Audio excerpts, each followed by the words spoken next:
Waalaikumsalam Waalaikumsalam. warahmatullahi wabarakatuh. Waalaikumsalam warahmatullahi Terima kasih wabarakatuh. kita atas kesempatan yang diberikan kepada saya.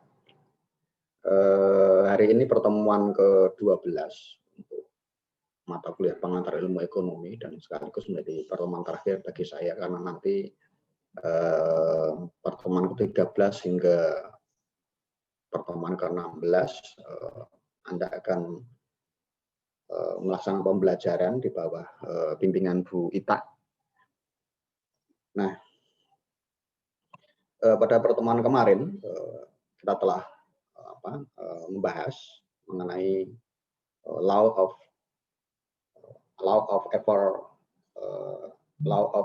ever increasing state activity. Jadi bahwa pemerintah dimanapun saja berada, apapun sistem ekonomi yang dianut oleh suatu negara, itu cenderung mengalami peningkatan aktivitas dari waktu ke waktu, disebabkan karena berbagai faktor kemarin yang telah saya sebutkan. Nah, aktivitas negara dalam kehidupan perekonomian tentu saja menjadi lebih terutama tentu saja menjadi lebih intens berlangsung di negara-negara sedang berkembang, disebabkan negara-negara sedang berkembang itu dihadapkan pada tuntutan untuk mengejar ketertinggalan yang mereka alami dari negara-negara maju, dalam hal ini negara-negara industri maju yang ada di barat.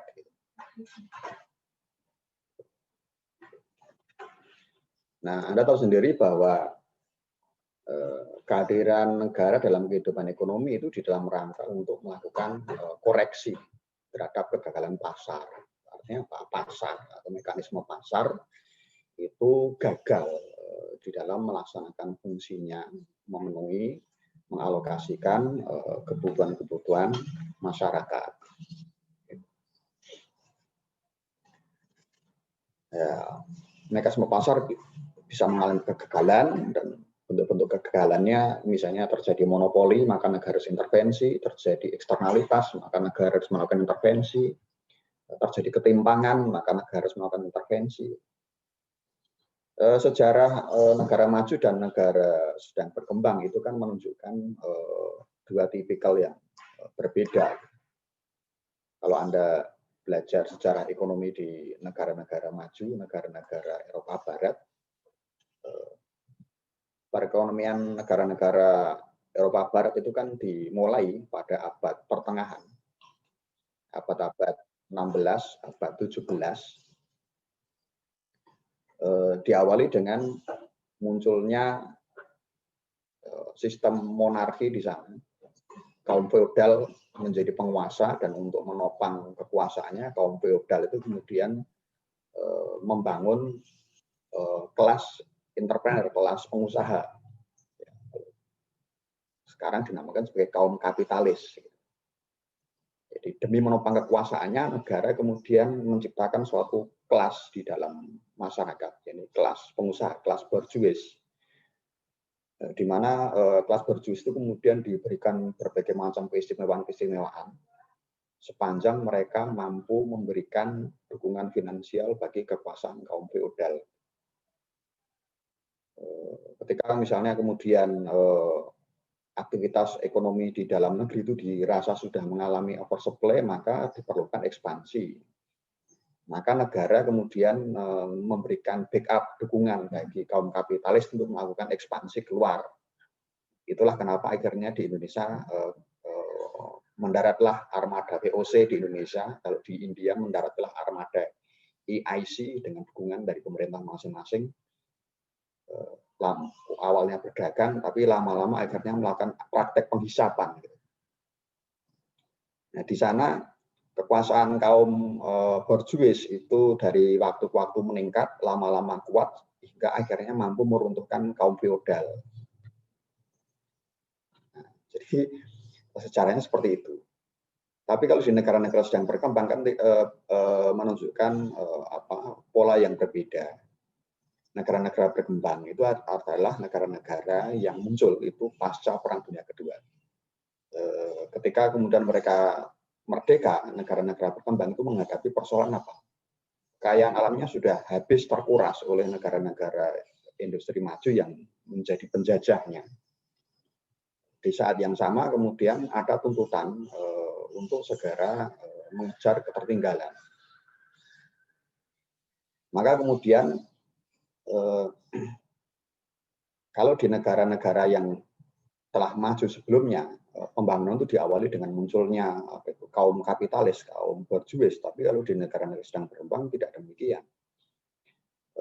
Sumber kekayaan alam sudah ludes habis. Kemudian etos kewirausahaan belum terbangun karena kebanyakan negara-negara sedang berkembang itu mindset-nya itu menjadi pekerja. Bagaimana kemudian menghadapi kenyataan ini? Maka kemudian negara itu kemudian mencoba untuk terlibat dalam kehidupan perekonomian. Negara kemudian menjalankan fungsi-fungsi di luar fungsi-fungsi konvensional yang telah dipraktekkan di negara-negara maju. Negara kemudian misalnya mencoba melakukan langkah-langkah negara kemudian misalnya membentuk badan usaha milik negara. Dengan badan usaha milik negara itu kemudian negara menjadi pemain, bukan hanya pengambil kebijakan. Kemudian negara kemudian menciptakan seperangkat aturan di dalam rangka kemudian mempermudah masuknya arus modal, utamanya arus modal dari luar, karena memang negara mengalami kekurangan, kelangkaan modal di negara-negara sedang berkembang. Nah, negara yang seperti ini kemudian disebut sebagai negara pembangunan, development state. Jadi ciri negara-negara sedang berkembang itu negara-negaranya disebut sebagai negara pembangunan, development state. Negara yang bukan hanya bertindak sebagai penjaga alam, tapi negara juga bertindak sebagai aktor, pemain di dunia perekonomian. Bukan hanya regulator, tapi juga aktor.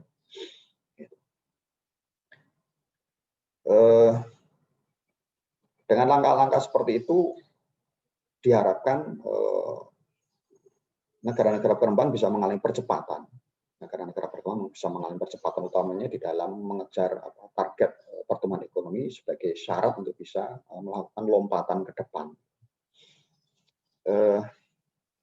Itulah kenapa di negara-negara sedang berkembang itu kemudian peran pemerintah itu demikian besar dalam kehidupan perekonomian dibanding negara-negara yang ada di dunia barat, di negara-negara maju. Sebagai satu langkah untuk mengatasi keterbatasan atau kelemahan maupun kegagalan yang dialami oleh pasar.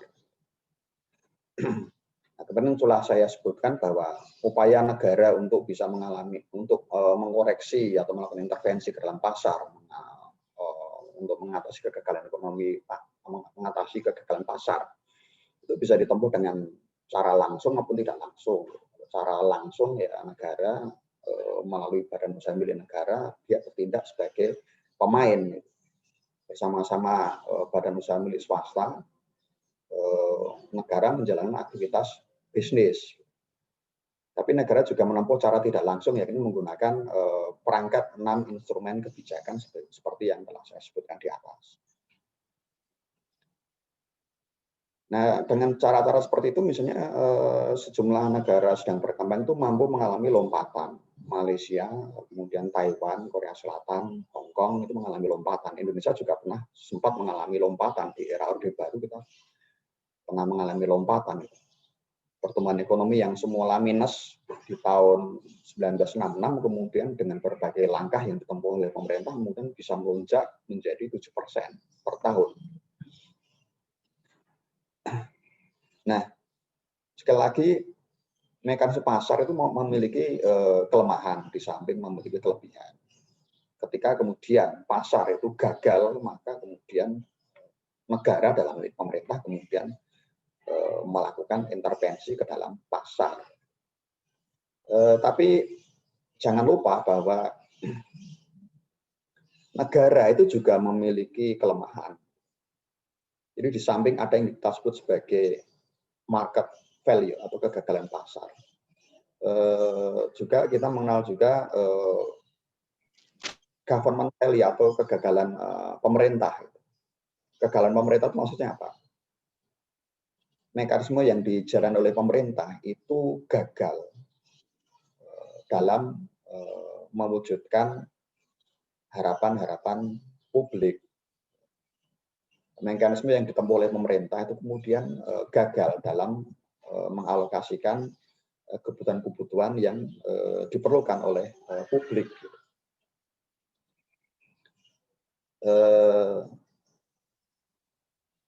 Government failure atau kegagalan pemerintah itu terjadi manakala berbagai instrumen kebijakan itu telah diterapkan oleh pemerintah. Namun ternyata kinerja perekonomian itu tidak menunjukkan tanda-tanda perbaikan yang signifikan. Disitulah kemudian pemerintah mengalami apa yang kita namakan sebagai government failure.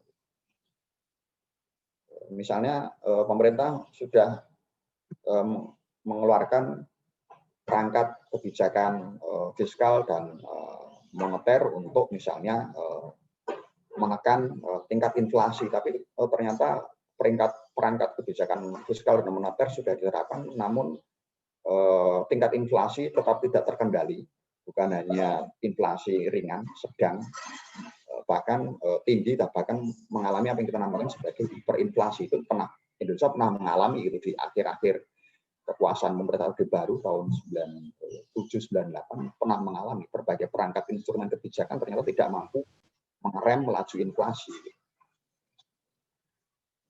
Atau kemudian berbagai macam perangkat kebijakan sudah dikeluarkan tapi kemudian tidak mampu mendongkrak kinerja pertumbuhan ekonomi. Pertumbuhan ekonomi bukan saja kemudian stagnan, bahkan kemudian terjun bebas, akhirnya menjadi minus. Itu kita juga pernah mengalami. Nah, dalam kondisi ketika kemudian pemerintah itu mengalami apa yang kita namakan sebagai government failure, maka diperlukan langkah-langkah untuk melakukan koreksi atau mengoreksi kegagalan pemerintah. Apa yang dilakukan oleh pemerintah ketika misalnya pemerintah mengalami apa yang kita namakan sebagai government failure? Pemerintah itu kemudian melakukan reposisi, redefinisi peranannya di dalam kehidupan ekonomi dengan menggelar serangkaian langkah. Ada beberapa langkah yang digelar oleh pemerintah ketika kemudian pemerintah mengalami kegagalan.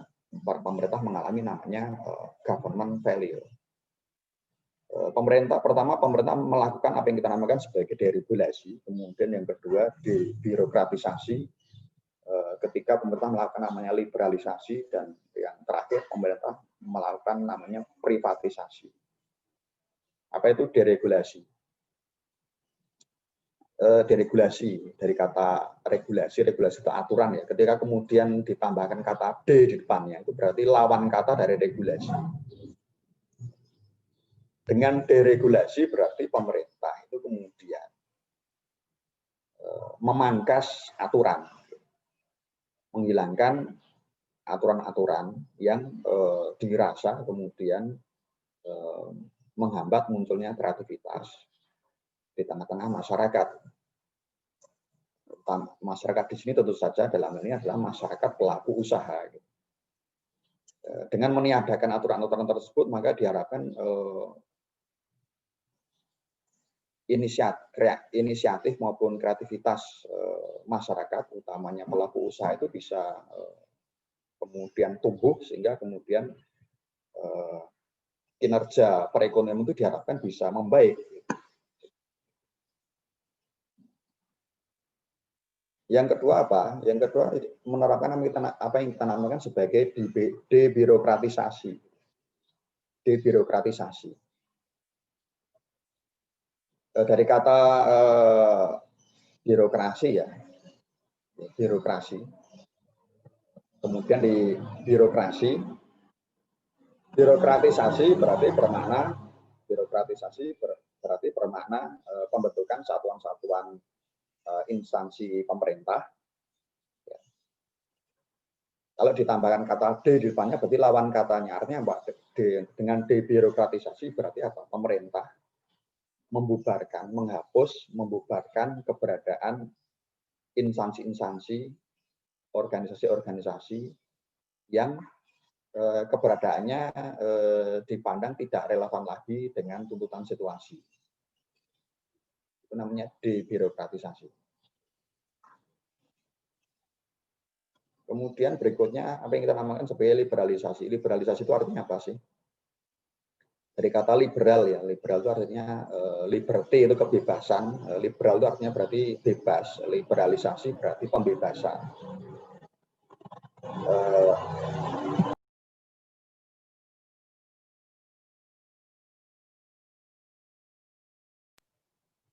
Maknanya apa? Liberalisasi itu artinya pemerintah itu kemudian membuka sejumlah sektor, dalam ini sektor perekonomian, yang sebelumnya itu tertutup untuk dimasuki oleh pihak swasta, baik swasta dalam negeri maupun swasta asing.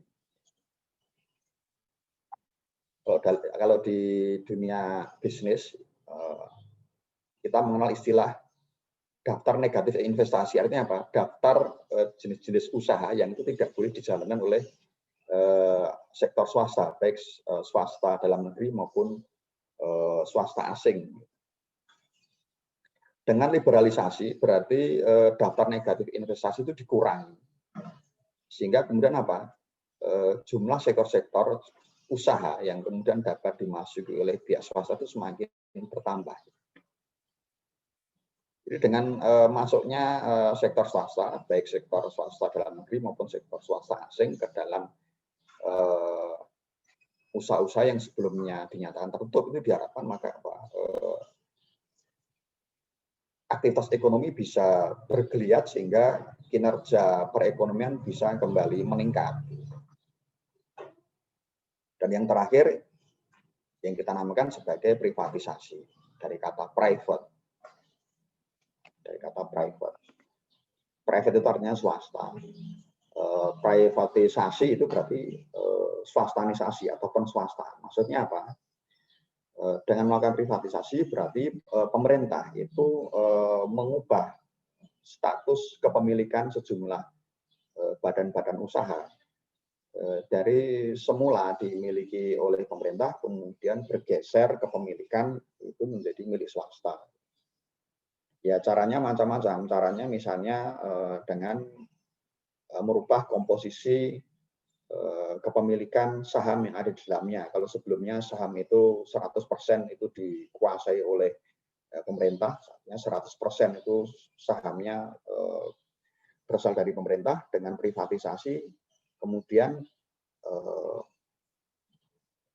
besaran kepemilikan saham oleh pemerintah kemudian dikurangi. Misalnya kemudian pemerintah menguranginya sampai pada level 51%.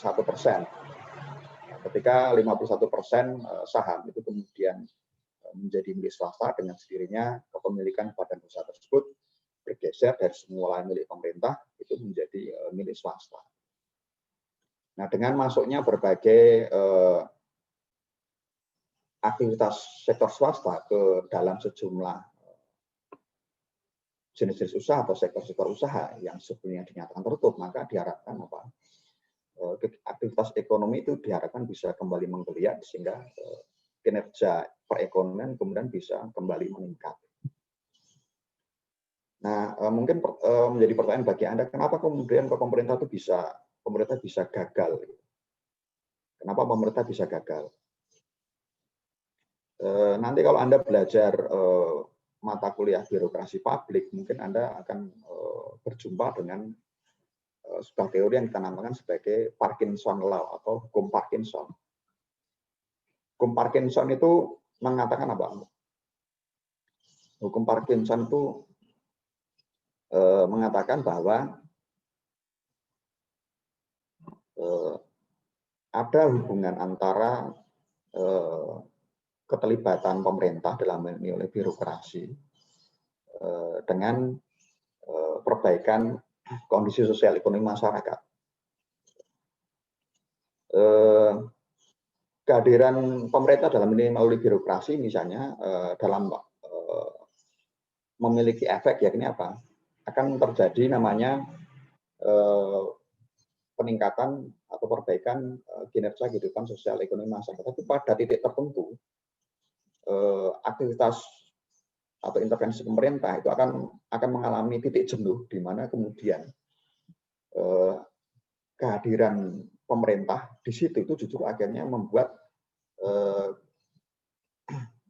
kinerja kehidupan sosial ekonomi itu justru akan mengalami penurunan. Nah, disitulah maka kemudian saatnya pemerintah melakukan koreksi, melakukan reposisi melalui 4 langkah tadi. Organisasi publik, baik itu birokrasi maupun BUMN, itu kan memiliki karakter yang berbeda dengan organisasi private. Organisasi yang bersifat publik itu memiliki karakter sulit mati. Sekali didirikan, maka kemudian tidak sulit untuk mati. Menjadi lebih sulit membubarkan instansi di tubuh publik dibanding instansi di tubuh bisnis. Kalau Anda bergelut di dunia bisnis, kemudian Anda menjumpai anak-anak perusahaan Anda itu misalnya tidak menunjukkan kinerja yang memuaskan, maka kemudian dinyatakan pilot, kemudian tutup, selesai. Tapi kalau di sektor publik kan tidak demikian. Sekali suatu instansi itu didirikan, maka kemudian sulit untuk kemudian dibubarkan. Yang bisa dilakukan pemerintah misalnya kemudian dengan cara menggabungkan instansi itu ke instansi yang lain. Ambil contoh misalnya dulu di zaman pemerintah Orde Baru, kita pernah mengenal instansi bernama BKKBN, Badan Koordinasi Keluarga Berencana Nasional, sebuah badan yang dibentuk oleh pemerintah untuk mensukseskan kebijakan penurunan laju pertumbuhan penduduk. Sudah ada Kementerian Kesehatan, tapi pemerintah memandang begitu pentingnya penurunan laju pertumbuhan penduduk dilakukan, sehingga diperlukan badan khusus yang itu perlu terpisah dari Kementerian Kesehatan. Didirikanlah BKKBN. Tapi ketika kemudian laju pertumbuhan penduduk saat itu bisa ditekan, apakah kemudian BKKBN bisa dibubarkan? Enggak. Sampai sekarang BKKBN masih ada, sulit untuk bisa dibubarkan. Anda mungkin juga pernah mendengar langkah Presiden pada tahun 2000 hingga 2001 membubarkan Kementerian Sosial. Ternyata tidak mudah membubarkan instansi publik. Nah, intervensi ke pemerintah ke dalam kehidupan perekonomian itu kemudian bisa diibaratkan seperti seperti hewan. Anda mungkin pernah melihat gajah. Gajah itu besar, badannya besar, tapi kemudian geraknya tidak lincah. Kira-kira seperti itulah pemerintah. Sekali pemerintah itu kemudian terjun ke dalam kehidupan perekonomian, maka pemerintah akan mengalami apa yang kita namakan sebagai proliferasi organisasi. Organisasi itu akan terus-menerus membesar, membengkak sampai akhirnya kemudian besar dan kemudian tidak bisa lincah dalam bergerak. Pada saat itulah kemudian kehadiran pemerintah dalam kehidupan perekonomian akhirnya justru menimbulkan masalah. Tidak lagi menjadi solusi, tapi menimbulkan masalah. Karena itu perlu dikoreksi dengan sejumlah langkah tadi, deregulasi, debirokratisasi, liberalisasi, privatisasi. Nah, mungkin sebelum saya lanjutkan, ada yang ingin ditanyakan? Kami persilahkan. Ada yang ingin bertanya?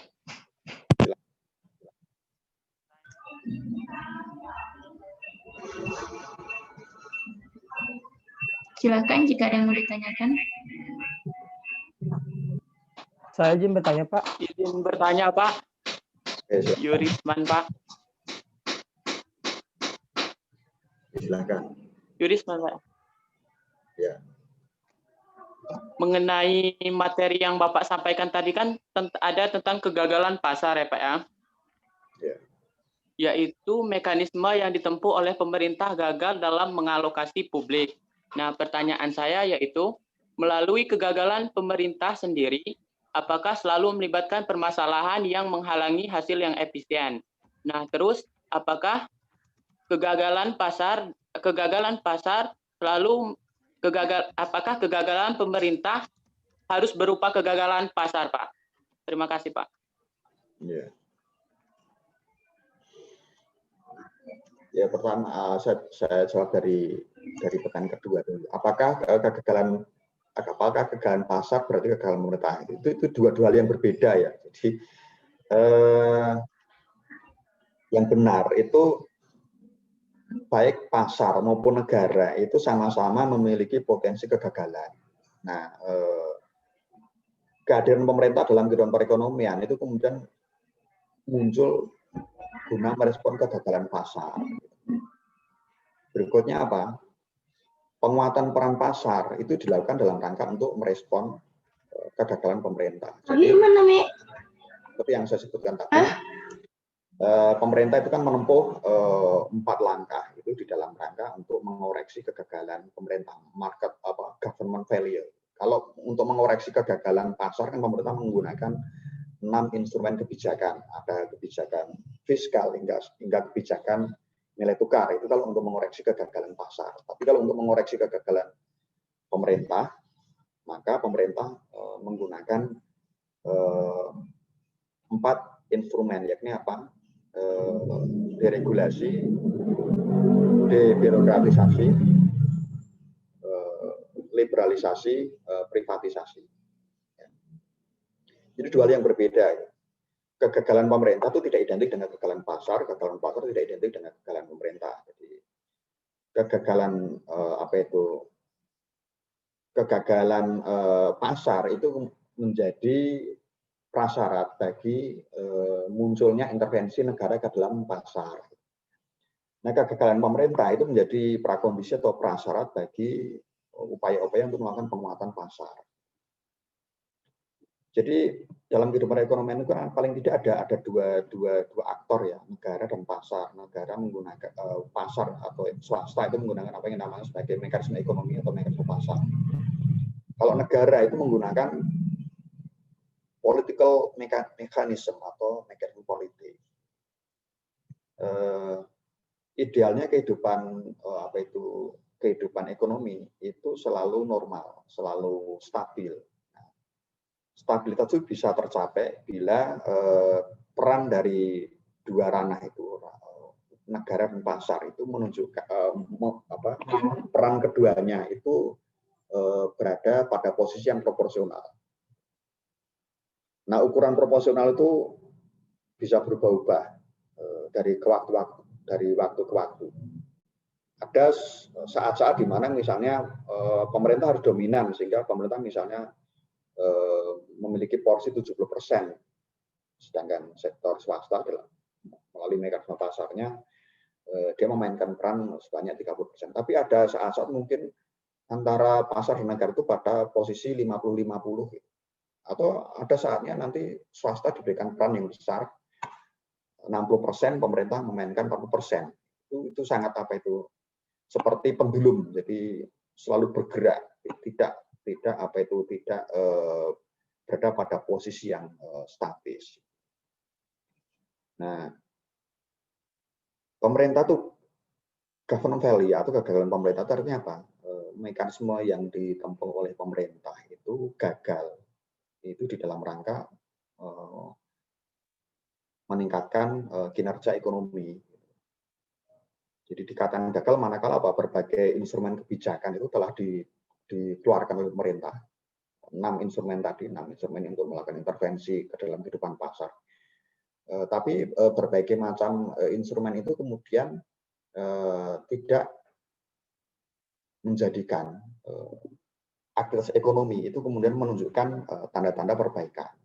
Dalam kondisi itu kemudian diperlukan langkah-langkah untuk melakukan koreksi, sehingga kemudian pemerintah harus menarik diri sebagian dari kehidupan pasar dan kemudian memberikan peran yang lebih besar bagi swasta melalui mekanisme pasarnya untuk bisa bekerja secara lebih sehat. Jadi apakah pertanyaan saya sudah menjawab? Apakah jawaban saya sudah menjawab pertanyaan Anda? Sudah terjawabkah pertanyaan Anda? Terima kasih, Pak. Oke, silakan yang lain. Saya Pak Agil Munawar. Oke, silakan. Izin bertanya, dalam mekanisme pasar ini kan mempunyai bahan-bahan pokok dalam pasar ini kan berasal dari sumber daya alam. Nah, misalkan mengapa sekarang Indonesia mengalihkan fungsi, semisalkan tanah sawah yang dijadikan infrastruktur seperti pembangunan, jembatan, bendungan, dan lain-lain sebagainya, atau yang pernah kita alami juga di Papua, sebuah hutan yang dibakar oleh perusahaan Korea Selatan, itu bisa menyebabkan sumber daya menurun sewaktu-waktu, dan bisa menyebabkan juga kegagalan pasar ini. Bagaimana langkah pemerintah dalam menangani hal ini agar sumber daya di Indonesia tidak langka dan punah? Terima kasih, Pak. Oke. Ya, terjadi namanya itu apa? Ya, kita mengalami itu. Tahun 2008 Indonesia masuk dalam the Guinness Book of Record dalam hal tingkat kerusakan hutan. 60% hutan Indonesia itu telah rusak. Di apa ada sebuah pengamatan atas bentang alam yang ada di Kalimantan, ketika kemudian dilakukan foto udara menunjukkan bahwa banyak terjadi kerusakan hutan yang berlangsung secara masif di Kalimantan. Kawasan hutan yang kemudian beralih fungsi itu menjadi kawasan lainnya, itu bukan hitungannya bukan hanya ribuan hektar, tapi mencapai ratusan ribu hektar itu di Kalimantan. Di Sumatera juga demikian. Kawasan hutan di Sumatera misalnya sudah mengalami penurunan dari semula 2 juta hektar, kemudian tinggal menjadi 600.000 hektar. Di Kalimantan juga demikian, di Papua juga demikian. Apa yang terjadi di Indonesia itu juga pernah dialami oleh negara-negara Barat itu ketika mereka awal-awal melaksanakan apa yang kita namakan sebagai revolusi industri. Demi mendongkrak pertumbuhan ekonomi, maka kemudian sektor industri itu harus diutamakan. Kenapa?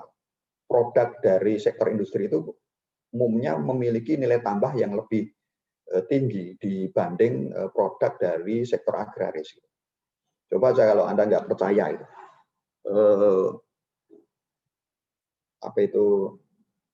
Anda misalnya ingin mendapatkan Anda ingin mendapatkan penghasilan. Untuk bisa mendapatkan penghasilan misalnya 100.000, Anda harus jual beras berapa kilogram? 1 kilogram itu kan sekitar 10.000 ya kalau salah. Untuk bisa mendapatkan penghasilan 100.000, Anda harus bisa menjual kira-kira sekitar 10.000 berarti dikalikan 10 kilo ya, benar ya, 10 kilogram beras itu.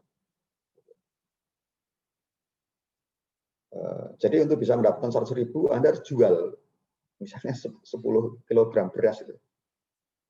Tapi bayangkan dengan produk industri, hanya dengan Anda menjual produk bernama flash disk, benda yang begitu kecil itu Anda bisa langsung mendapatkan 100.000. Itu artinya apa? Produk sektor industri itu memiliki nilai tambah yang lebih besar, added value, yang itu lebih besar dibandingkan sektor pertanian. Makanya kemudian mereka yang bergerak di sektor industri itu kemudian dengan cepat bisa mendapatkan income yang luar biasa dibanding mereka yang bekerja di sektor pertanian. Nah, di dunia barat pernah mengalami masa-masa itu. Untuk bisa mendongkrak pertumbuhan ekonomi yang tinggi, maka sektor yang paling menjanjikan adalah sektor industri. Karena itu pernah terjadi masa-masa di mana kemudian lahan-lahan pertanian kemudian dilakukan alih fungsi menjadi kawasan industri.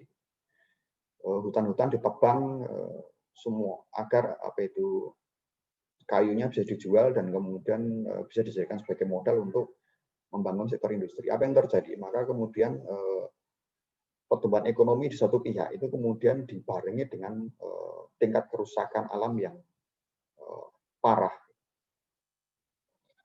Nah, di dunia barat itu kemudian sadar, akhirnya apa? Mereka negara itu kemudian melakukan koreksi, gitu. Strategi untuk mendongkrak perekonomian itu kemudian dikoreksi. Tidak semata-mata menggunakan strategi pertumbuhan ekonomi, tapi juga menggunakan apa yang kita namakan sebagai sustainable development, ya, pembangunan berkelanjutan. Maka kemudian upaya untuk mengejar pertumbuhan ekonomi di suatu pihak dengan memanfaatkan sumber daya alam itu harus dibarengi dengan langkah-langkah konservasi sumber daya alam. Itu sudah lama menjadi kesadaran di negara-negara maju gitu. Itulah kenapa kemudian di negara-negara maju kerusakan alam berhasil dipulihkan. Penghutanan kembali itu bisa berlangsung di sana. Kemudian penggunaan energi alternatif dari semula energi berbasis fosil, sejak lama negara-negara maju sudah melakukan inovasi sehingga berhasil ditemukan bahan bakar alternatif yang berbasis nabati. Itu yang kemudian di negara-negara sedang berkembang masih menjadi masalah. Gitu. Bukan hanya Indonesia. Gitu. Indonesia mengalami semacam itu, India juga mengalami, China juga mengalami, negara-negara Amerika Latin juga mengalami. Jadi demi untuk mengejar pertumbuhan ekonomi, kemudian pelestarian lingkungan alam itu kemudian menjadi terabaikan, sehingga menjadi mendesak untuk segera melakukan koreksi sehingga strategi pertumbuhan ekonomi di satu pihak itu hendaknya dibarengi dengan langkah-langkah apa yang kita namakan sebagai sustainable development, pembangunan yang berkelanjutan. Apakah misalnya di Indonesia sudah sudah ada langkah-langkah misalnya melakukan konservasi SDA? Sudah ada. Saya tahu misalnya BUMN bernama Pertamina itu di samping menjual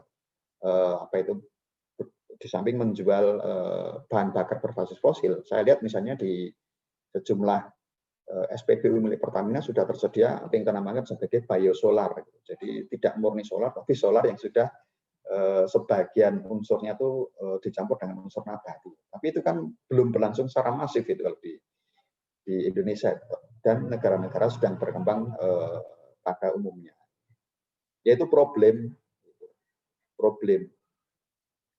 Ketika kemudian negara itu memiliki ketergantungan yang sangat besar terhadap arus modal suap. Maka kemudian ada kecenderungan masuknya ke dalam sektor-sektor yang mungkin kemarin itu dinyatakan tertutup itu kemudian dipermudah, dan kemudahan itu tingkat kemudahannya itu kemudian sampai pada batas-batas kemudian menabrak tingkat kepatutan. Itu terjadi. Itu tentu penyelesaiannya tidak semata-mata penyelesaian teknis ataupun ekonomis, perlu ada penyelesaian sifatnya penyelesaian yang sifatnya politis gitu. Perlu dibentuk suatu pemerintahan yang kemudian tidak tergantung kepada dukungan dari para cukong atau dukungan para pemilik modal, sehingga mereka punya independensi misalnya di dalam menegakkan regulasi atau aturan terkait dengan penyelamatan lingkungan. Itu yang di negara-negara sedang berkembang masih bermasalah, termasuk di Indonesia. Oke, apakah sudah terjawab pertanyaan Anda? Baik, Pak, sudah cukup. Terima kasih. Terima kasih banyak, Pak. Oke, silakan. Satu lagi, Devi mungkin mau bertanya. Izin bertanya, Pak. Oke, silakan. Saya Devi Puspitasari dari kelas reguler A. Pertanyaannya mengenai program privatisasi.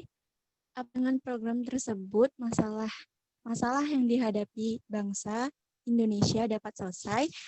Kemudian, kriteria BUMN seperti apa yang dapat diprivatisasi, apakah yang menguntungkan dan sehat, atau yang sebaliknya, Pak? Terima kasih. Oke. Privatisasi, oke. Privatisasi itu kan pengalihan kepemilikan dari semula dimiliki oleh pemerintah itu kemudian dimiliki oleh swasta. Dinyatakan bisa berubah kepemilikan. Itu tolak ukurnya apa? Tolak ukurnya manakala 51% saham itu sudah dimiliki oleh pihak non pemerintah, itu sudah terjadi namanya privatisasi. Nah, privatisasi itu adalah salah satu upaya pemerintah agar apa? Agar pemerintah itu mendapatkan suntikan dana, suntikan modal. Dari mana suntikan modal? Ketika pemerintah tidak memiliki modal yang memadai, maka suntikan modal diharapkan dari sektor swasta, baik swasta dalam negeri maupun swasta asing. Nah, sebagai suatu langkah untuk menstabilkan perekonomian, kebijakan privatisasi itu memiliki dua kemungkinan, bisa kemungkinan berhasil, bisa kemungkinan gagal. Kalau penerapannya tidak dilaksanakan secara hati-hati. Sejumlah negara ada yang berhasil dengan privatisasi, maka kemudian kinerja perekonomian meningkat. Tapi kemudian negara-negara lain ada yang kemudian menunjukkan kegagalan. Yakni apa? Kinerja perekonomian tidak membaik meskipun telah dilaksanakan privatisasi. Maka privatisasi itu diambil sebagai pilihan, tapi kemudian harus dengan sikap yang hati-hati.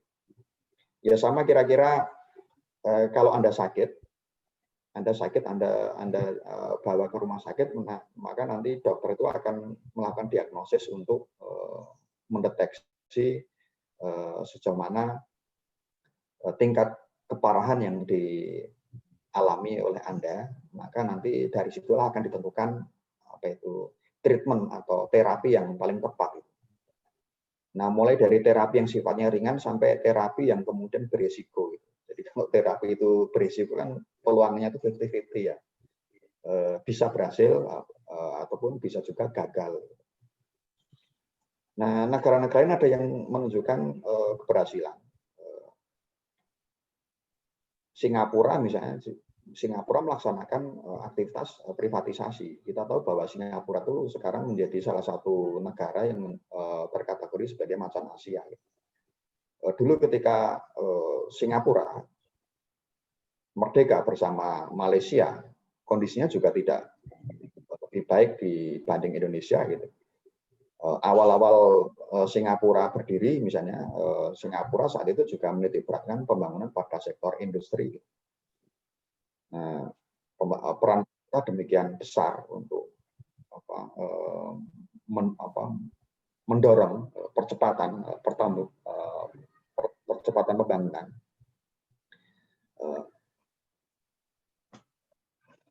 Namun kemudian Singapura itu kemudian melakukan langkah-langkah privatisasi. Jadi privatisasi itu antara lain bisa dilakukan dalam kondisi misalnya ketika barang-barang atau jasa-jasa publik yang disediakan pemerintah melalui BUMN itu sudah bisa disediakan melalui mekanisme pasar. Itu bisa. Nah, BUMN yang semacam ini bisa kemudian dilakukan privatisasi. Di Indonesia dulu pernah ada namanya PT Aneka Sandang. Itu adalah sebuah BUMN. Sebuah BUMN yang kemudian bergerak itu di dalam memproduksi komoditas berupa pakaian.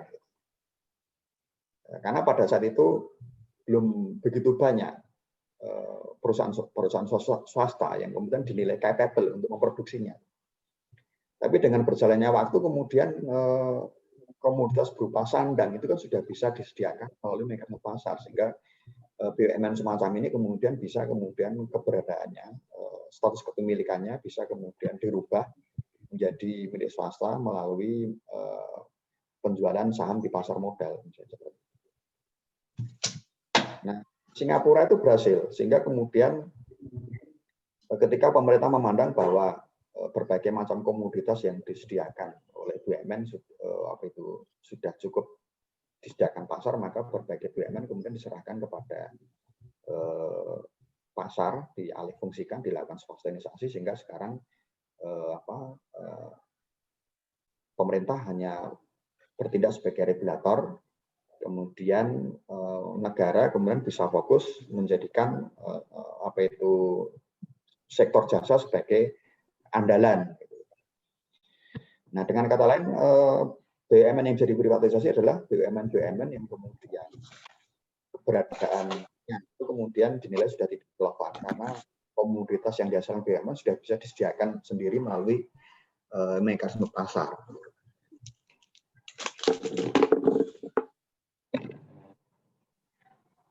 Nah, tapi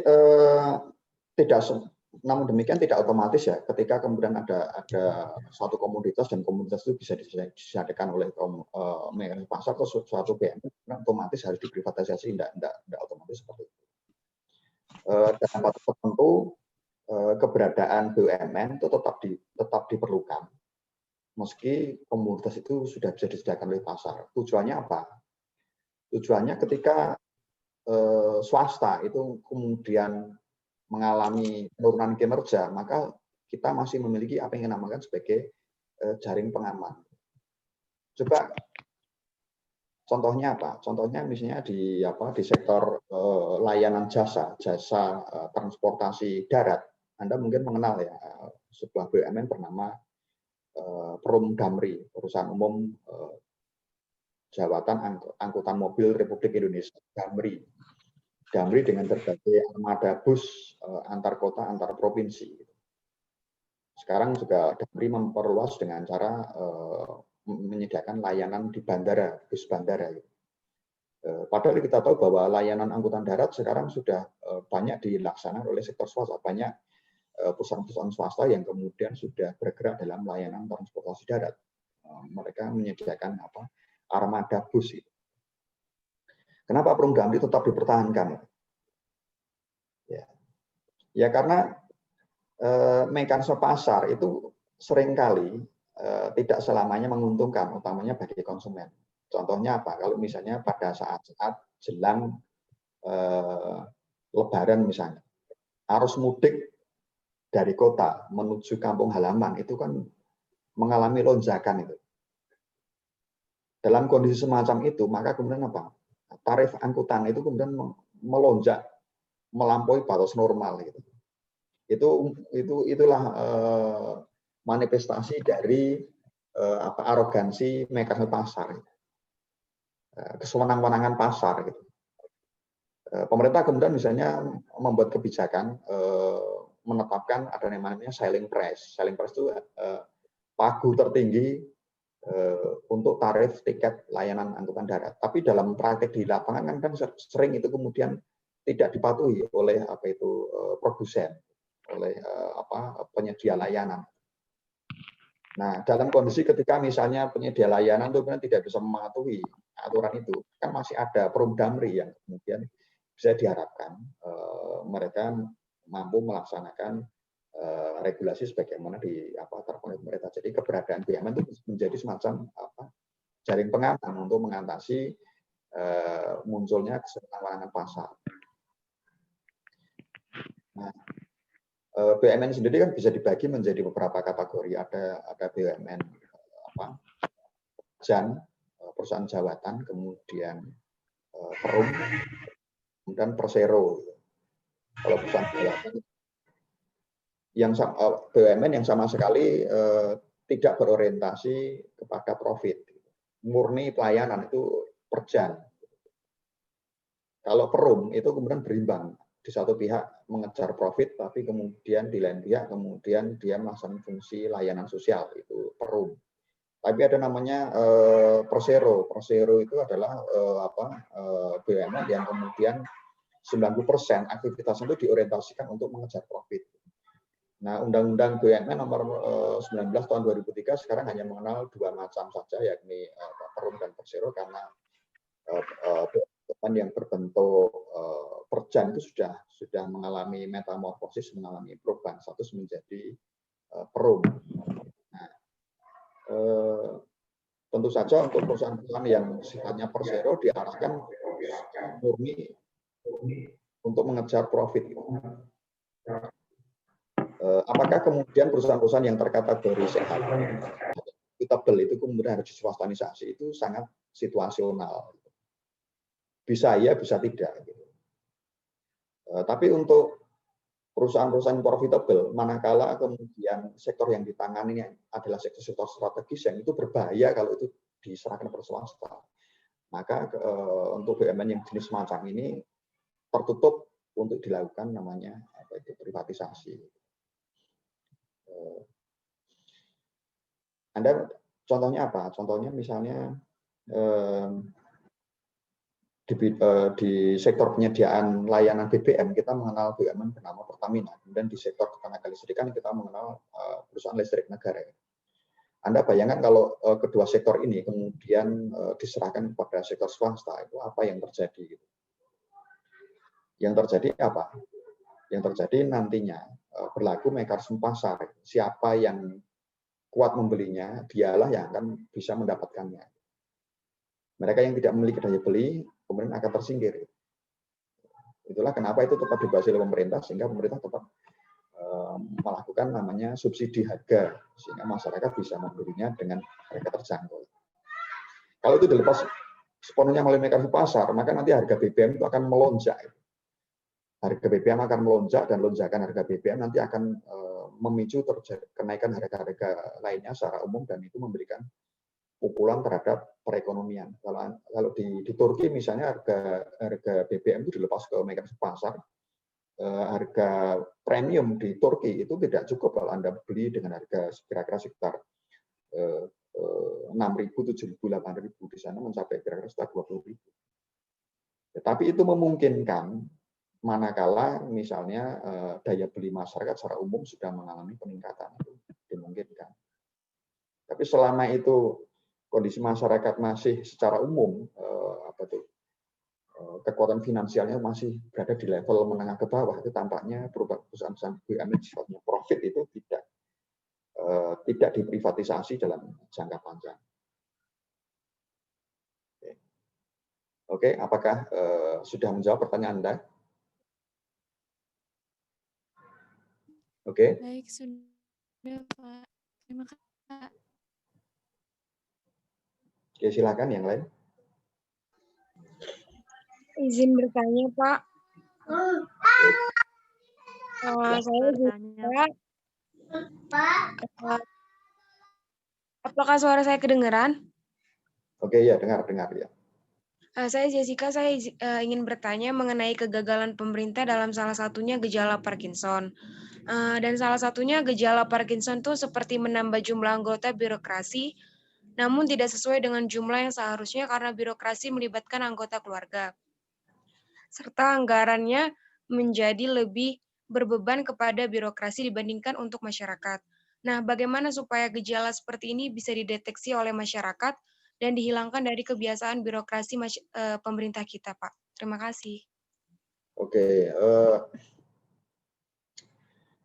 ya salah satu hal yang kemudian menyebabkan terjadinya kegagalan pemerintah atau governance failure itu adalah apa yang kita namakan sebagai fenomena Parkinson Law.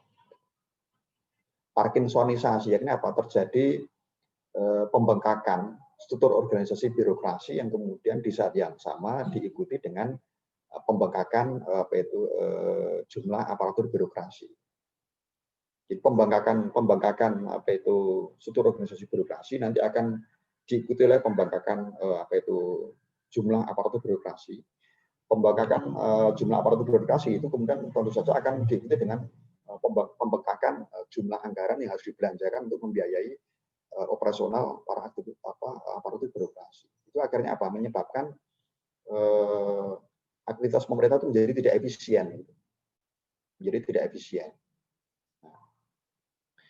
Yaitu kenapa itu terjadi? Di Indonesia mengalami itu. Di Indonesia mengalami. Jadi kalau kita bicara mengenai fenomena semacam ini tidak murni itu persoalan ekonomi, tapi terkait juga perkembangan yang lain dipengaruhi oleh situasi sosial politik. Misalnya apa? Misalnya selama 32 tahun pemerintahan Soeharto dengan era Orde Barunya, itu kan hubungan antara pemerintah pusat dengan daerah itu berlangsung melalui pola yang dinamakan sebagai sentralisasi.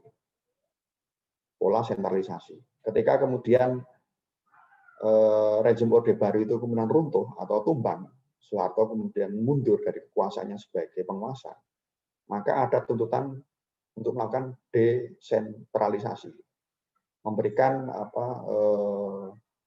kesempatan kepada daerah itu untuk mengurus dirinya sendiri dengan diberikan kewenangan. Nah, konsekuensi dari dilakukannya desentralisasi apa? Konsekuensi dari dilakukannya desentralisasi muncul sejumlah daerah otonomi baru.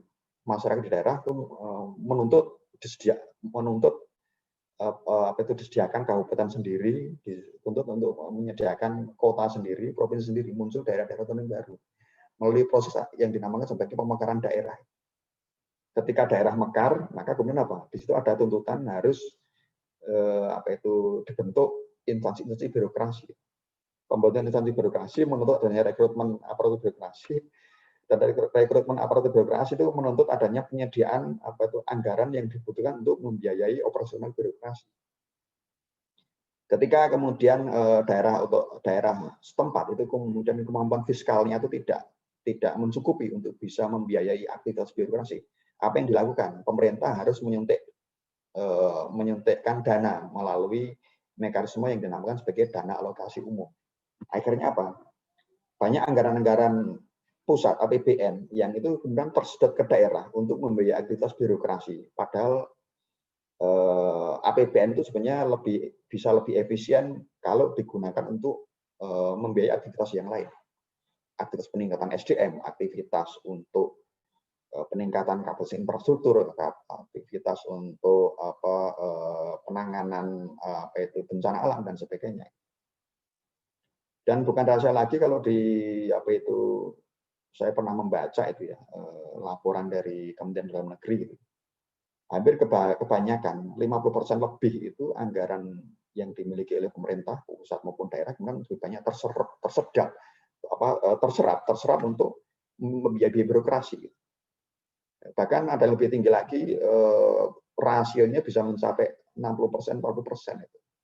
Bisa sampai 70%, 40%. Bayangkan 70% membiayai aktivitas birokrasi untuk menggaji pejabat, untuk membayar gaji pegawai, untuk membiayai biaya perjalanan, untuk membeli ATK, untuk pemeliharaan dan sebagainya. Sisanya 30% itu untuk kepentingan publik. 30% nanti terbagi-bagi lagi sektor kesehatan, pendidikan, kesehatan, pendidikan, infrastruktur, pembinaan UKM.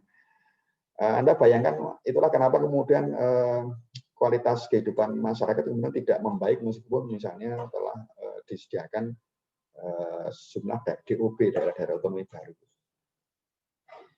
Nah, sekali lagi fenomena itu dipengaruhi oleh perkembangan politik. Nah, tapi ada berkah terselubung dengan adanya pandemi COVID-19. Adanya pandemi COVID-19 itu menyadarkan bahwa banyak aktivitas birokrasi yang sebelumnya itu bisa diefisienkan itu melalui apa yang kita namakan sebagai artificial intelligence, kecerdasan buatan. Kemudian banyak sekali aktivitas birokrasi yang kemudian bisa dipersingkat, disederhanakan dengan melalui penggunaan teknologi informasi. Nah, disinilah saya kira peran dari negara melalui Kementerian Pemberdayaan Aparatur Negara untuk menyusun namanya roadmap reformasi birokrasi agar ke depan itu birokrasi ramping, sehingga tidak banyak kemudian anggaran negara yang kemudian terserap untuk membiayai birokrasi. Di negara-negara lain itu kemudian hal itu bisa berlangsung, bisa berjalan. Di Malaysia itu perampingan birokrasi itu bisa berlangsung. Tapi di Indonesia itu agak kesulitan itu. Di Indonesia agak kesulitan karena apa? Dipengaruhi juga oleh sistem politik itu. Ketika kemudian proses rekrutmen pejabat publik itu ditempuh melalui mekanisme pemilihan langsung dan akhirnya terpilih pejabat publik yang kemudian dia merasa memiliki mandat mewakili rakyat banyak, maka apa? Ada kecenderungan para pejabat itu kemudian membuka ruang bagi pembentukan struktur organisasi birokrasi, rekrutmen aparatur birokrasi sebagai apa? Sebagai imbal jasa atas dukungan politik yang kemarin diperoleh selama pemilihan umum. Dan biasanya nanti kemudian itu dialokasikan, diprioritaskan terlebih dahulu kepada mereka-mereka yang kemarin menjadi tim sukses dia, gitu.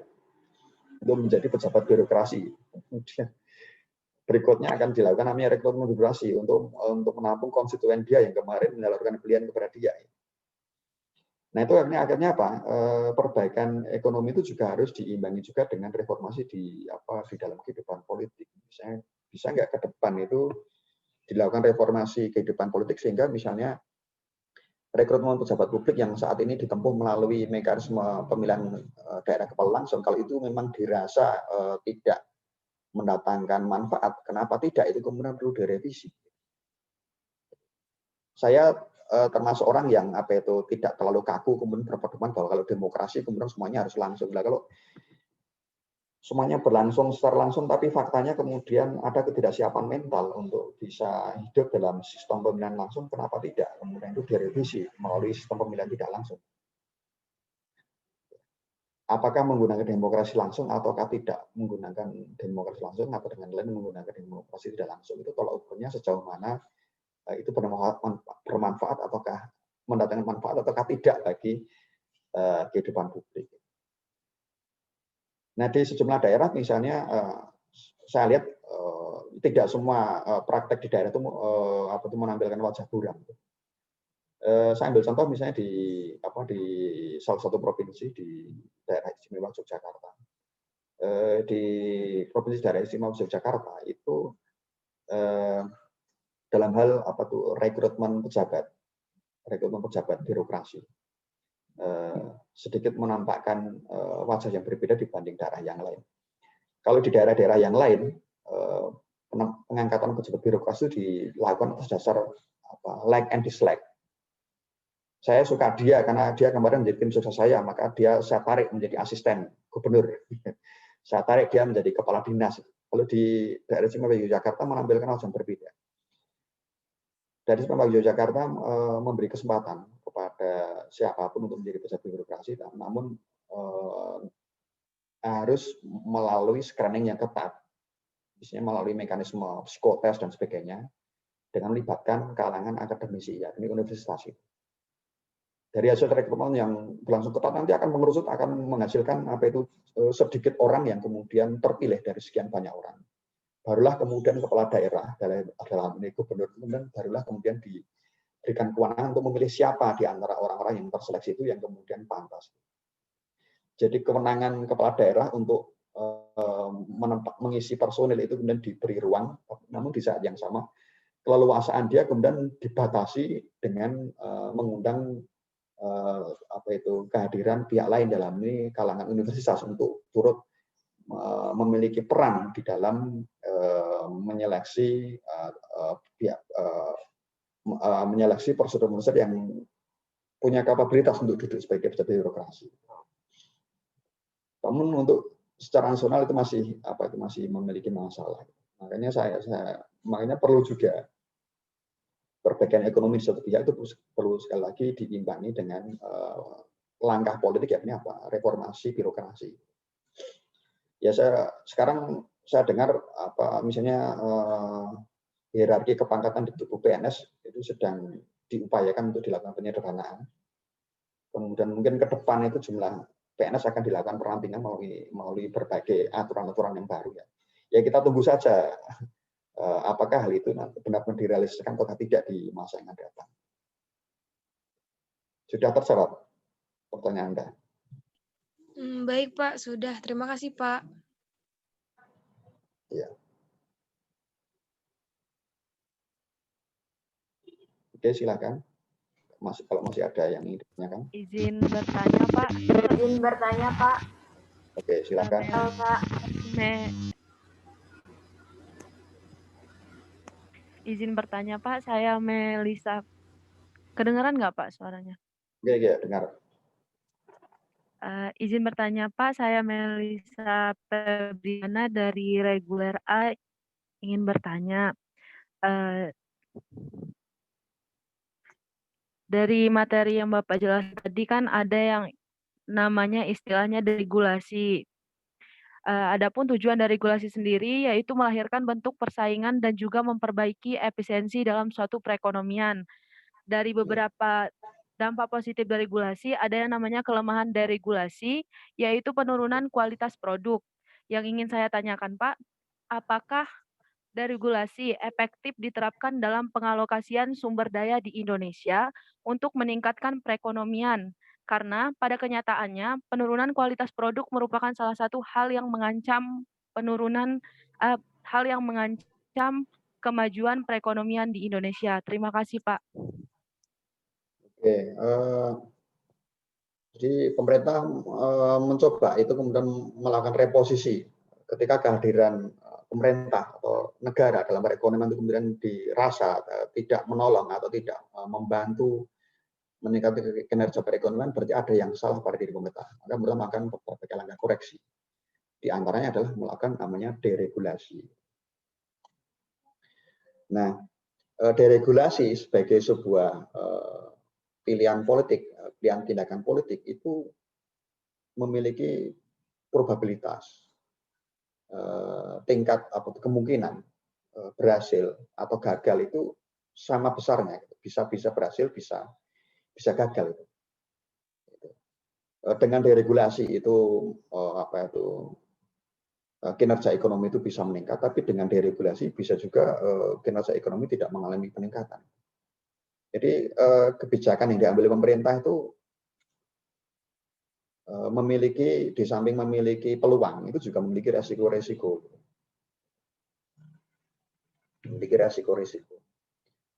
Makanya kehati-hatian di dalam mengambil kebijakan itu sangat diperlukan, karena apapun kebijakan yang diambil itu nantinya akan menimbulkan konsekuensi serius di tengah-tengah publik. Nah, namun ada juga bukti bahwa deregulasi itu mampu kemudian mendongkrak kehidupan perekonomian. Contohnya apa? Di era Orde Baru kita pernah mengalami ya, jadi bahwa awal-awal Orde Baru dengan intervensi pemerintah yang sangat besar ke dalam perekonomian, tingkat pertumbuhan ekonomi Indonesia itu kemudian melejit itu dari semula kita mengalami pertumbuhan minus di akhir era rezim Orde Lama, kemudian kita bisa melesat rata-rata 7% per tahun itu. Dengan pertumbuhan ekonomi yang tinggi, maka pendapatan per kapita masyarakat akhirnya juga mengalami peningkatan dari semula di bawah 800 US dollar, kemudian meningkat menjadi 1000 US dollar pendapatan per kapita. Ya, kenapa kemudian pemerintah kemudian begitu besar intervensinya ke dalam kehidupan perekonomian? Ya di samping karena sektor swasta, utamanya swasta dan negeri itu saat itu dipandang tidak memiliki kemampuan yang dapat diandalkan untuk berpartisipasi mendongkrak pertumbuhan ekonomi. Saat itu pemerintah diuntungkan oleh adanya kapasitas finansial yang sangat besar. Setelah pada tahun 1973 itu pemerintah mengalami apa yang dinamakan sebagai ledakan harga minyak. Kita tahu pada tahun 1973 itu terjadi perang di Timur Tengah antara Mesir dan Israel. Israel itu didukung oleh negara-negara Barat, marah atas dukungan negara-negara Barat atas Israel, maka negara-negara Arab yang menjadi penghasil minyak itu kemudian beramai-ramai melaksanakan namanya embargo minyak. Mereka beramai-ramai kemudian menghentikan suplai minyaknya ke pasar internasional. Akibatnya apa? Harga minyak kemudian mengalami lonjakan yang sangat besar, dan itu membuat Indonesia sebagai salah satu negara eksportir minyak saat itu kemudian turut mendapatkan limpahan rezeki. Indonesia mendapatkan kenaikan pendapatan dalam jumlah yang sangat besar. Dengan kemampuan keuangan yang sangat besar itu akhirnya apa? Indonesia akhirnya berani melakukan transformasi perekonomian besar-besaran. Indonesia mendirikan banyak BUMN, misalnya berani mendirikan industri yang berteknologi canggih, misalnya IPTN, industri pesawat terbang Nusantara. Kemudian Indonesia mendirikan pabrik-pabrik petrokimia, Indonesia mendirikan pabrik semen, Indonesia mendirikan pabrik baja, dan Indonesia juga memperluas layanan sampai ke level di tingkat desa. Tapi perkembangan semacam itu tidak berlangsung lama. Tahun 1980-an itu kemudian apa? Tiba-tiba harga minyak itu kemudian drop. Harga minyak itu drop, jatuh, sehingga kemudian pemerintah mengalami defisit keuangan. Dalam kondisi semacam itu pemerintah tidak lagi mampu menggerakkan perekonomian. Apa yang ditempuh oleh pemerintah? Kelangkaan keuangan itu harus diatasi dengan cara apa? Harus mendatangkan suntikan modal dari sektor swasta. Caranya apa? Pemerintah kemudian melakukan namanya deregulasi. Salah satu bentuk deregulasi yang kita namakan sebagai Paket Oktober 1988. Paket Oktober itu berisikan apa? Deregulasi yakni apa? Mencabut aturan-aturan yang kemudian melarang pendirian perbankan. Dengan adanya Pakto 88 akhirnya apa? Pihak swasta itu katanya beramai-ramai mendirikan apa itu perbankan, bank-bank komersial. Maka muncullah bank-bank swasta di samping bank-bank BUMN. Dengan munculnya bank-bank apa itu swasta, maka kemudian pinjaman perbankan, kredit kepada masyarakat kemudian bergulir, melengkapi pinjaman dari bank-bank BUMN, dan itu dipandang apa itu mampu memulihkan perekonomian. Tahun 80-an kemudian ekonomi Indonesia kembali bisa terselamatkan. Itu contoh. Dengan deregulasi itu kemudian apa itu kinerja ekonomi itu bisa kemudian apa itu mengalami peningkatan. Itu di level makro ya. Di level apa itu lokal apa itu sejumlah kepala daerah juga melakukannya, dan itu juga mampu mendongkrak perekonomian daerah. Kalau Anda pernah dengar itu di Sragen. Kabupaten Sragen di Jawa Tengah itu adalah kabupaten yang basis ekonominya itu agraris. Basis ekonominya adalah sektor agraris. Kemudian pendapatan asli daerahnya saat itu masih sangat kecil. Pendapatan asli daerahnya itu hanya mencapai kira-kira sekitar 25 miliar. Sebaik itu 75 apa itu yang pendapatan asli daerah 75 miliar, kemudian selebihnya itu adalah disuplai melalui subsidi pemerintah pusat, melalui alokasi daerah otonom. Nah, ketika kemudian dipimpin oleh seorang kepala daerah yang notabene seorang pengusaha, maka beliau sebagai seorang pengusaha merasakan betul bagaimana susahnya berusaha di tengah-tengah aturan regulasi pemerintah yang demikian ketat. Maka dia kemudian melakukan berbagai macam langkah-langkah pengendoran aturan. Contohnya apa? Kalau dulu seorang pengusaha itu ingin melakukan investasi, maka dia harus mengurus berbagai macam perizinan. Misalnya apa? Untuk mendapatkan NPWP, nomor wajib NPWP, nomor wajib apa singkatnya NPWP, nomor pokok wajib pajak ya. Itu harus mengurus ke kantor pajak ya. Kemudian kalau mau mendirikan bangunan di atas tanah, dia harus izin kepada pihak BPN untuk bisa mendapat ya. Kemudian untuk memastikan bahwa aktivitasnya itu tidak mengganggu lingkungan, dia harus mendapatkan izin HO, izin gangguan ke dinas PU gitu. Kemudian dia harus mendapatkan izin usaha dari dinas perindustrian gitu. Dan demikian banyak masing-masing perizinan yang itu harus diurus ke masing-masing instansi. Itu kan memerlukan waktu yang luar biasa banyak. Itulah kenapa kemudian Indonesia dikenal pada saat itu sebagai negara yang tidak ramah terhadap iklim investasi. Karena perizinan investasi di Indonesia itu bisa memakan waktu berbulan-bulan. Di Australia itu perizinan investasi itu hanya bisa ditempuh dalam hitungan minggu. Itulah kenapa kemudian para investor itu lebih suka melarikan modalnya ke Singapura, meskipun tarif upah di sana lebih tinggi, tapi kemudian layanan kemudian itu membuat mereka lebih suka ke sana.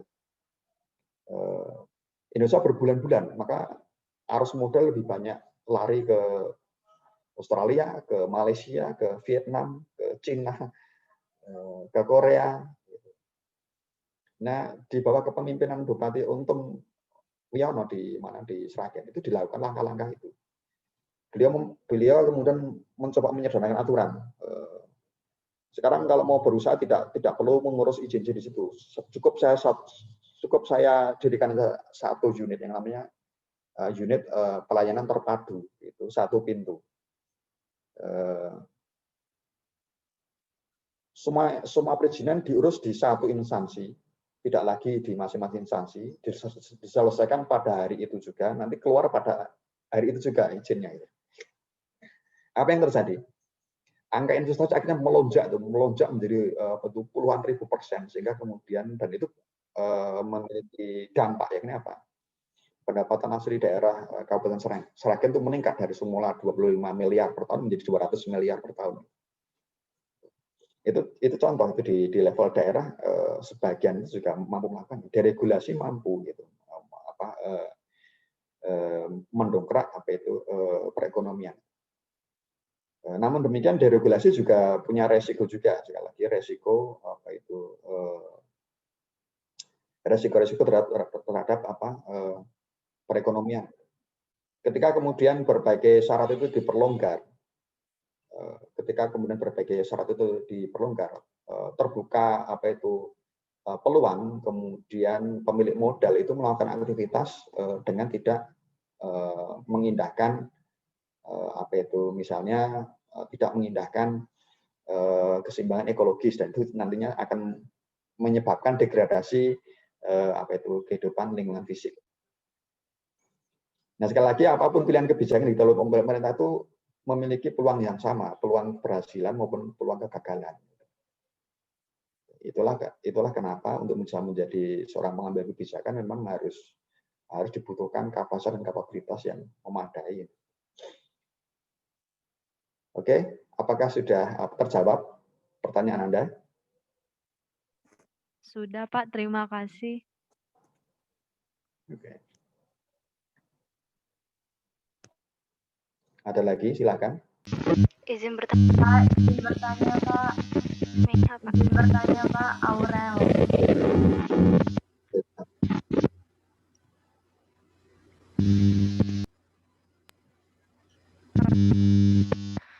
Saya Meharani Srisban dari kelas reguler A. Kedengaran nggak Pak suaranya? Oke, iya.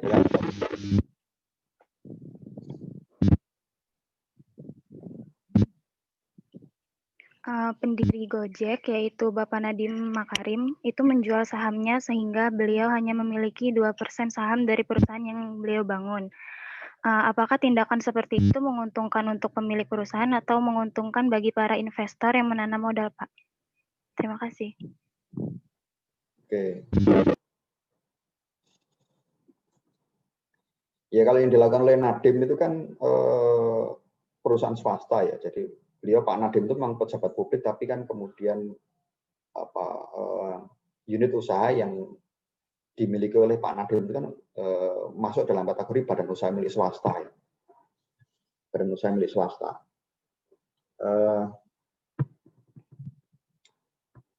Tindakan penjualan saham kepada pihak lain yang menyebabkan akhirnya kepemilikan saham miliknya sendiri itu akhirnya mengalami penurunan, itu memiliki sisi keuntungan, namun bisa juga memiliki sisi kerugian. Sisi keuntungannya apa? Sisi keuntungannya dengan menjual saham, maka perusahaan itu mendapatkan suntikan modal dalam waktu yang cepat. Ataupun kerugiannya apa? Kerugiannya kontrol atas perusahaan menjadi berkurang.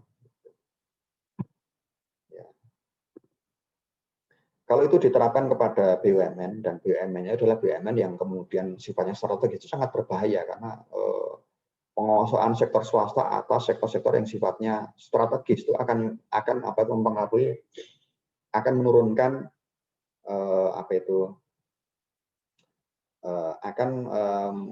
menimbulkan ancaman terhadap kedaulatan nasional, utamanya kedaulatan nasional di bidang itu. Tapi kalau itu dilakukan oleh sektor swasta, mungkin tidak begitu berpengaruh, dengan catatan misalnya pihak swasta itu kemudian mengalihkan kepemilikan sahamnya kepada sesama swasta dalam negeri. Tapi ketika kemudian itu dialihkan kepada swasta asing, dan nanti lama-lama aktivitas asing itu mengalami peningkatan dan mendominasi perekonomian suatu negara, maka akan menciptakan ketergantungan ekonomi nasional kepada kepada pihak asing itu sangat rentan, sangat berbahaya, mengancam kedaulatan ekonomi nasional. Tapi intinya itu ketika seseorang itu kemudian menjual sahamnya kepada pihak luar, maka dia bukan hanya sharing keuntungan, tapi juga sharing resiko.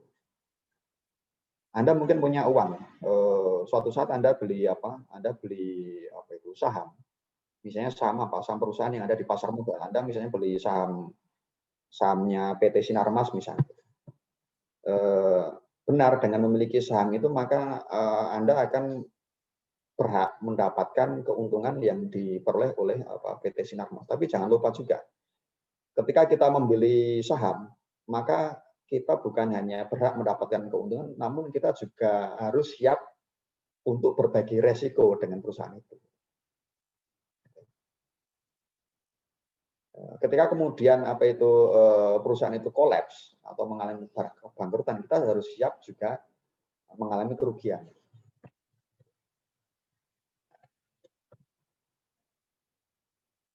Nah, sekarang itu kan ada kecenderungan kegiatan bisnis itu mengalami semacam digitalisasi informasi.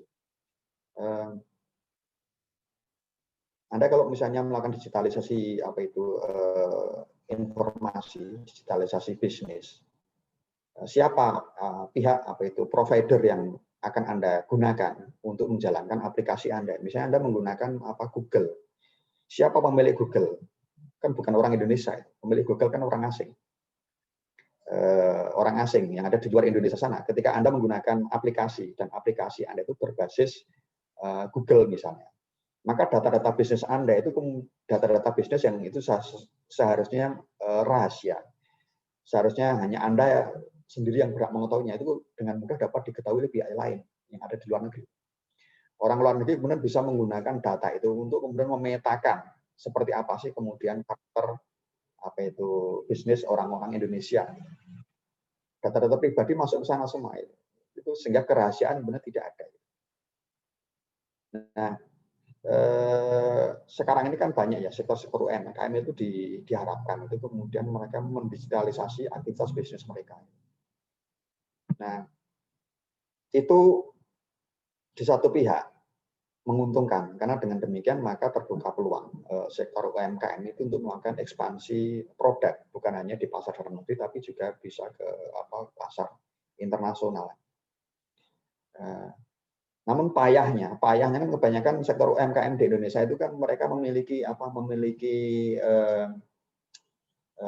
kelemahan yakni keterbatasan sektor finansial. Ketika kemudian bisnis setelah mengalami digitalisasi dan kemudian bisnisnya itu kemudian dirasa kemudian prospektif, maka kemudian investor asing itu kemudian tergerak untuk apa? Tergerak untuk memiliki bisnis tersebut dengan imbalan sejumlah uang.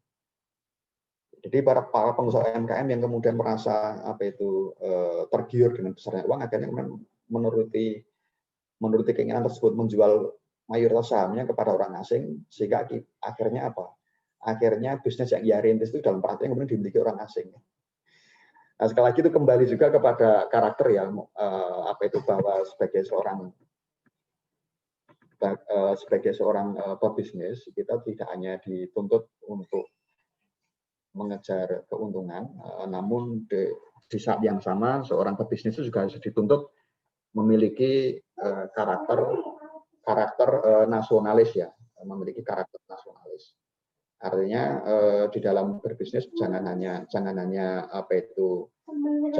berangkat dari motif untuk mencari keuntungan, namun juga harus didasari juga motif untuk memperkuat perekonomian nasional. Kita harus juga menjadi nasionalis ekonomi. Nah, payahnya orang Indonesia kan demikian. Coba kalau Anda lihat, apa betul aktivitas bisnis yang ada di Indonesia itu kemudian benar-benar murni dimiliki orang Indonesia? Saya pernah mendengar tuh, ada banyak badan-badan usaha di Indonesia yang secara legal formal itu dimiliki atas nama orang Indonesia, tapi the real owner-nya itu orang asing, itu banyak. Mereka tidak sadar bahwa dengan cara semacam itu mereka menjual tanah air, bangsa dan negaranya kepada orang asing. Dia mendapatkan keuntungan, tapi betul dia mendapatkan keuntungan, namun keuntungan yang diperoleh orang asing itu menjadi lebih besar dari keuntungan yang ia peroleh. Sehingga yang terjadi apa? Negara itu bukannya negara itu mendapatkan capital inflow, tapi justru terjadi namanya capital outflow. Maka di sinilah saya kira aktivitas ekonomi di satu pihak itu juga perlu diimbangi oleh peran negara yang kuat melaksanakan fungsi-fungsi penegakan hukum untuk menjamin agar tidak terjadi namanya penyimpangan-penyimpangan di dalam aktivitas bisnis. Oke, apakah sudah terjawab pertanyaan saya ini? Pertanyaan Anda? Baik, sudah Pak. Terima kasih Pak. Oke, tampaknya waktu tinggal beberapa menit lagi, tinggal 2 menit lagi, dan saya rasa paparan materi dari saya cukupkan sekian, dan kemudian waktu kembali saya serahkan kepada Bu Ita. Terima kasih. Assalamualaikum warahmatullahi wabarakatuh. Waalaikumsalam warahmatullahi wabarakatuh. Terima kasih Pak. Terima kasih pada Pak Samsul atas pemaparan materi hari ini. Dan hari ini terkait dengan materi telah disampaikan Pak Samsul, ditutup dengan kuis yang bisa teman-teman akses di virtual class. Kemudian kuisnya berbentuk esai, silahkan diupload di virtual class tanpa melalui attachment Word ataupun PDF. Kuis akan ditutup pukul 10.57, sekitar teman-teman punya waktu 1,5 jam ya untuk mengerjakannya. Dan pertanyaannya tidak begitu sulit karena sudah dibahas panjang lebar oleh Pak Samsul terkait dengan salah satu tema hari ini. Demikian dari saya sebagai pengantar kuliah hari ini. Pak Samsul mungkin ada yang mau disampaikan terkait dengan penutup rangkaian 4 kali kuliah PIE sebelum pekan depan dilanjutkan dengan saya. Saya rasa cukup. Terima kasih Pak Samsul. Sekali lagi teman-teman silahkan segera diakses kuisnya ya di virtual class. Saya akhiri kuliah hari ini. Wassalamualaikum warahmatullahi wabarakatuh. Waalaikumsalam warahmatullahi wabarakatuh. Terima kasih Bu. Terima kasih Pak. Terima kasih.